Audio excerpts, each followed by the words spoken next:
Playing on Nightmare and Inferno modes in Resident Evil 3's Remake can be really unforgiving and tough.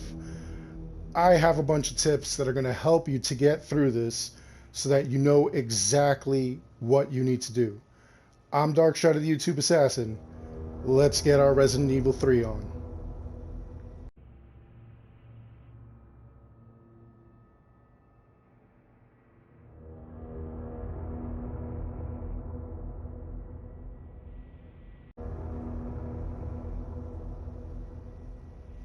So to start off, what you should be doing is playing the game, repeatedly, trying to get the trophies and achievements, the files, the Charlie dolls, etc.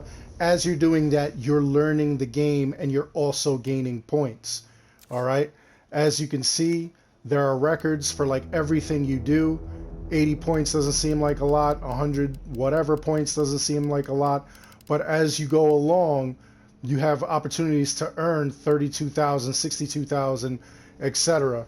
Or 6,200, I'm sorry. So what you want to do is use those points that you gain and start getting some of these things. Your ultimate goal is this infinite rocket launcher because it just demolishes everything in sight. You're unstoppable with this weapon. All right, to get the assault rifle kills, you could even get this. It's infinite. That way you're playing through the game and you just go along, all right? Your other things that you really want to do, you really want the hip pouches because you want more space. And then the other thing that you want these defense coins, you want these assault coins, and you want the recovery coins. They are all going to come in handy, especially when you're playing on Inferno mode. So keep going through the game a couple of times. Again, you're going to get to know the game, and you just carry on repeatedly until you get what you need.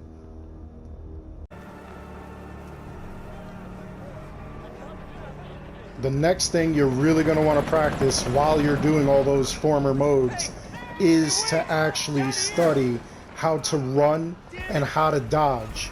You dodge by hitting the R2 button, or on the Xbox controller, the RT button.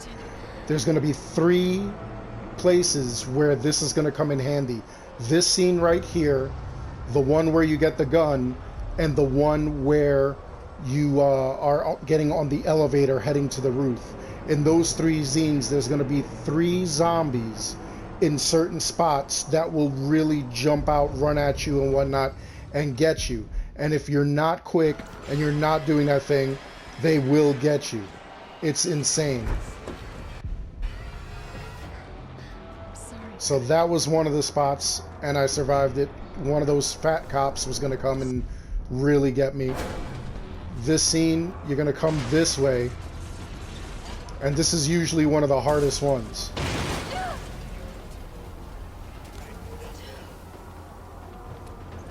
Because right by the door, there's a zombie, and he's just chilling and coming for you. You're going to have to lure him out, get him to come at you, and dive. If you miss, it's usually just a one-hit kill.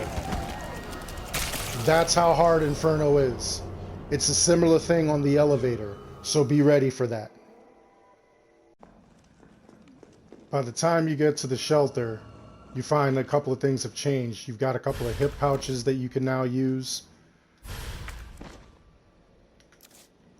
And then if you check inside the box, you have a lot of stuff that you can use readily instead of the regular gear. Now, the infinite rocket launcher, I always take with me. These recovery coins, I always take. The defense and the assault coins. And the thing is that their power is actually like doubled if you use 2 of each of them. So you're going to have to carry 2 of each of them. The rest of what you definitely want the Stars Field Combat Manual. This will help with you with that perfect dodge. And then normally I take the lockpick and the bolt cutters just so that I could reduce my time in the game. I know exactly where I have to go and what I'm going to do, what shortcuts I've taken, because I've played the game so much. So I know what I'm going to need. All right, the rest of the stuff, you can mess around with on lower levels and what have you.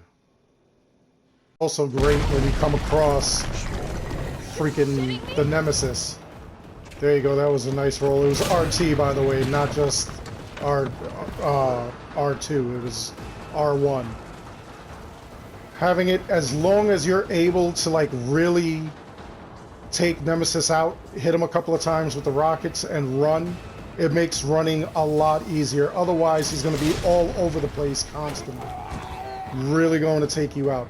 Another thing I do to like stop time, I usually skip through all the conversations with Carlos, as well as all of the different events that go on, the cutscenes and stuff like that. I don't know if that affects the time and everything, but I'm pretty sure it does, so I usually make sure that I do that as well.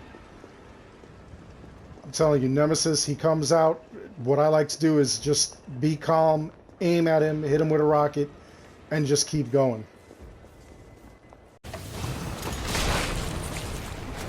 Having the coins on you is really going to help out. It's going to make your weapon stronger. It's going to make you harder to kill because they're going to need more hits. And on top of that, it's just going to make a lot of things easier. As you're running around, you'll automatically recover health. Also, there's going to be a bunch of things like falling from the sky and whatnot. Things out of place, like zombies in places you never thought, and stronger zombies in places you never thought. So you're going to have to be careful for all that. All that stuff is going to happen. It's going to be different. You got to remember it. The other thing you have to remember is that when you come and you save the game, for Inferno and Nightmare, you can only save a maximum of 5 times. If you save any more than that, what's going to end up happening is you forfeit your rank. You won't get the S rank. Okay? It doesn't care how many times you die. It does care how many times you save, things like that. Make sure you have plenty of rejuvenative items like first aid sprays and everything, because the final boss is going to be a pain. I strongly suggest if you're going to save, again, no more than 5 times, you do it before boss scenes. Now, if you know exactly where you're going, as you can see, I'm already back in the station, 17 minutes, 18 minutes. I mean, I'm talking, that's why, you know, that's taking so long, but you should be around there. I think I got it down to 12 minutes while I was playing this game, so make sure you do that if you... Oh, God. I'm definitely burning these clothes.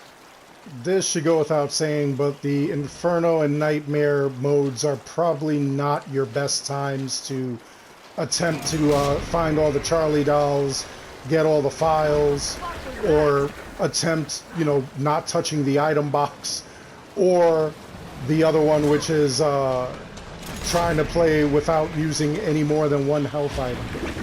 I mean, it can be done. My Nightmare run, I actually did without touching any of the items at all. As far as health went, I basically used it only for I used 1 health item and I didn't use anything else. I just kept going. I kept dying, like, I'm going to tell you, like 23 times I died. But every time you die, what ends up happening is that adds to your time. So you don't want to hit continue if you die.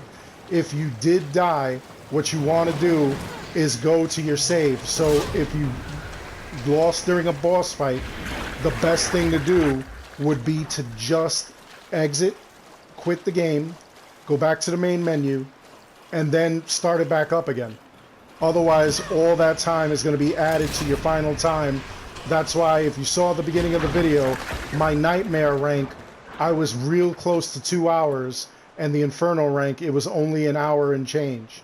So, again, you got to remember that. No more than each one of those saves, you have to, like, log out, log back in. Well, not out of the game, but back to the main menu, and then go and restart the game. Load your game file. If you rely on Inferno, Inferno has no autosaves. So you're not going to find an autosave. The only autosave it's got is going to be at the very beginning in Jill's apartment. So you'll be starting that again. You definitely don't want to do that. Remember that. The boss fights are going to be a little bit easier with the infinite rocket launcher, but don't be so cocky. Even though you've got the defense, the assault, and the regenerative coins, you still have to be careful. Nemesis is still going to be a pain. So make sure that like you're not really just taking that for granted, that you're actually moving. I mean, he is coming for you. Don't get so cocky. You will get him eventually. The fight is easier, but it's not so easy. You're still a little squishy. Finally, and I can't stress this enough, the final battle is going to take a toll on you. Here I am at 109.32 seconds. It's going to be a pain. It's going to be repeated. It's going to be crazy.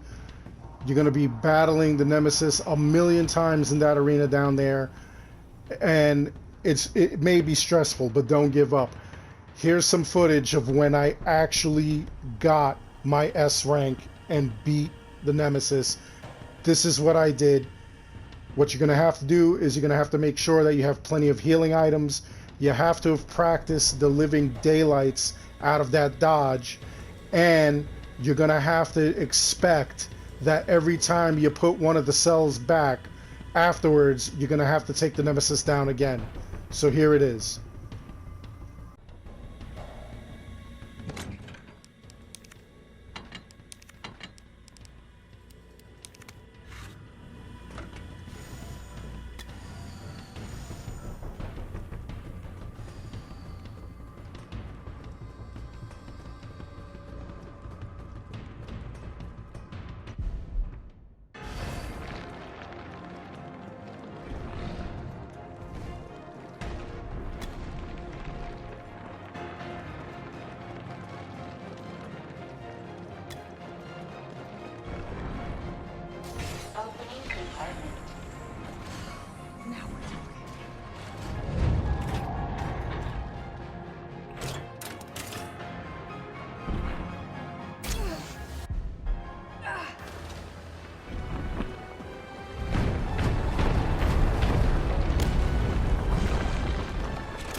take the fucking hit!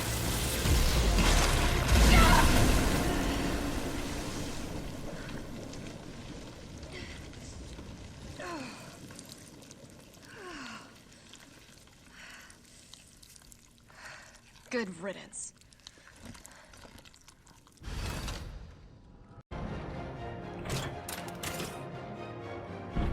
So those are all the tips I have for you.